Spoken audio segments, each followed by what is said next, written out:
But at the same time, the ballot initiative introduces some less than ideal elements, in some cases weaker than existing law. For example, it creates a new and confusing exemption for sharing personal data with contractors beyond what's already allowed for service providers. It also creates a convoluted mechanism for consumers to opt out of sharing or sale. So this is one of our top priorities, to make sure that there's a universal opt-out so consumers don't have to go to every single company to opt out of the sale or sharing of their information. With more than 300 data brokers on the California Data Broker Registry alone, not to mention all the hundreds of other companies that are collecting consumers' data.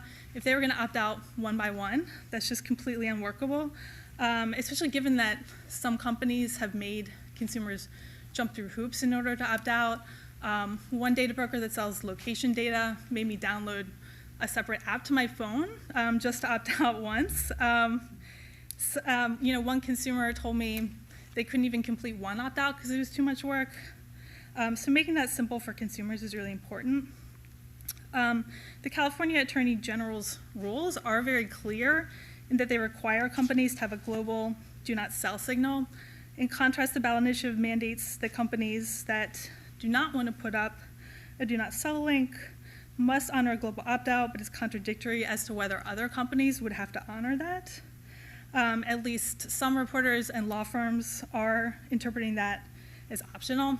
So ideally, consumers wouldn't have to opt out in the first place, that the privacy protections would be automatic, but at the very least, this opt-out should be very clear and simple, and in the ballot initiative, it's ambiguous at best.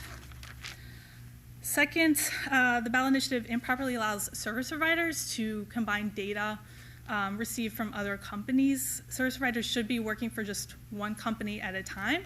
When we're talking about service providers, this could be Google, this could be Facebook, Salesforce. They shouldn't be allowed to build these huge cross-site data sets. It just swallows the rules and allows them to develop more detailed insights into consumers.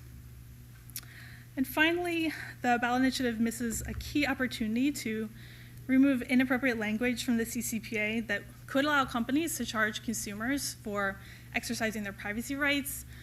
This was particularly disappointing for us. At Consumer Reports, we were able to develop consensus language with retailers in Washington State for their Washington Privacy Act that would clarify that pursuant to loyalty programs, that data couldn't be sold with third parties. So regardless of what happens with the ballot initiative, we think this is an important issue that the legislature should address. And thank you for the opportunity to speak today. Thank you. Thank you very much for joining us. Next on the